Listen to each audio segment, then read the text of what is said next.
It's my feel-good breakfast show. Good morning. If you just stepped in, it is your feel-good breakfast show, Expresso here in S3. Goeiemorgen. And joining us this morning is the one and only Louw, a South African actor, director extraordinaire, modern dancer, model. Just basically, he does everything. And we are celebrating the impact of storytelling, and Louw knows just how. In fact, the latest project, a docu-series named Sorted, will show you how important it is to showcase some things that you just need to hear about, the narratives that you don't often see. It's already garnered around 2 million views on YouTube and increasing every single second, highlighting the crucial cause of environmentalism and sustainability in this beautiful country and beyond. Louw, an honor and a pleasure. Wow, Cole, I mean, with an intro like that, you just forgot woodwork. I do woodwork Sorry, as well. just give me a second. Woodwork. Woodwork is another one. Just letting you know, that's it. And sorry, Louw, woodwork as well, and design and technology and Bitcoin. Anyway, so Louw, let's go into this. Fantastic. So Sorted is your docu-series, and I think it's quite unique. Often you find these series going into all sorts of things, you know, whether it be the life of a celebrity, a backstory, an origin story. You went recycling. Why? Well, I think it's one of the biggest issues we face. If you drive out here on the coastal road, R310, Yeah. you find that landfill on the side there. Yes. Now, making this docu, we had a sense of just how much stuff, how much material gets dumped into these spaces every day. And Yes. it is frightening. Yeah. There is an enormous amount of waste around us. It affects our water, Yeah. it affects our land, it affects literally every aspect of our lives. And we set out to find out what, if anything, is happening in recycling. What is recycling? Is it happening? Like, what is the impact? And most importantly, what do people do? What can we as normal people do to sort of alleviate the effects of all Yes. of this waste we live with? I'm really hoping that, you know, we can start using this as a way to get more and more companies to make the accessibility of recycling, you know, just it's got to be there. Because if I look at when you ask somebody, hey, do you recycle? They're like, you know, throw it in the bin. But there's not enough, you know, you kind of have to really get that, and the accessibility is quite important. But while doing this series, Sorted, what are some of the key things that popped out for you? Maybe a story or two that really illuminated perhaps what the core problem is? Well, the two things that spring to mind, just picking up on what you just said about companies, and I Yes. think it really starts with design for circularity. That is the key. If you design a product Yeah.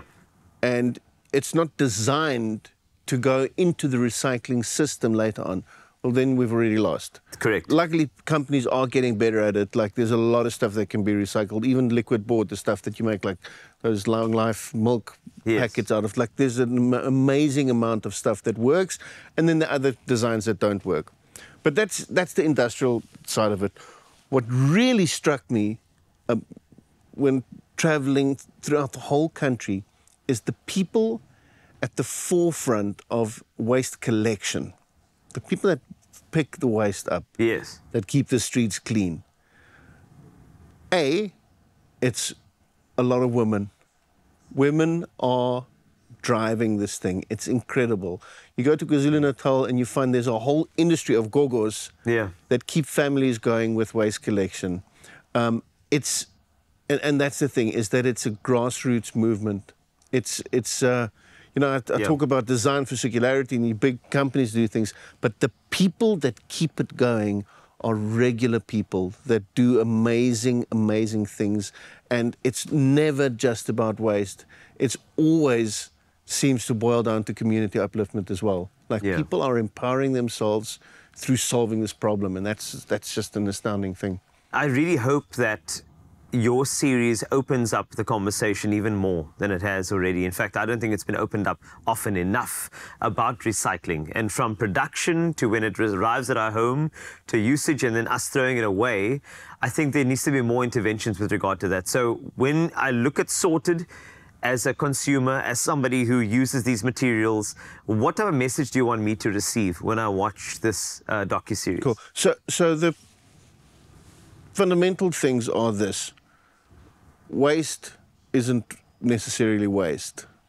And you'll hear a lot of the recyclers and waste pickers and people at buyback centres say, you see waste, we see cash. Yeah.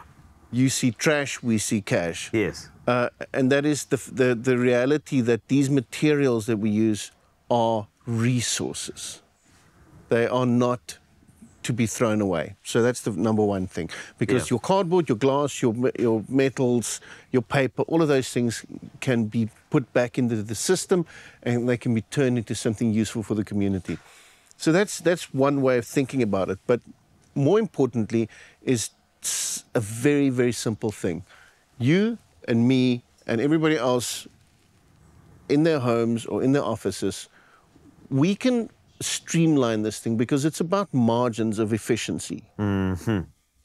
And the way to streamline the process is to sort your waste at source.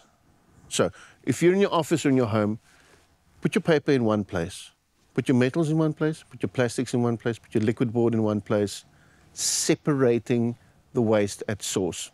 Because you then take the stuff and you give it to the recyclers. That recycling arrives at a buyback centre in a big truck full of stuff. Yeah. If you've got a bag full of paper and it's just paper, they can put it on the paper pile and you can be guaranteed that 95% or whatever you want to call it of that paper is going to end up in recycling.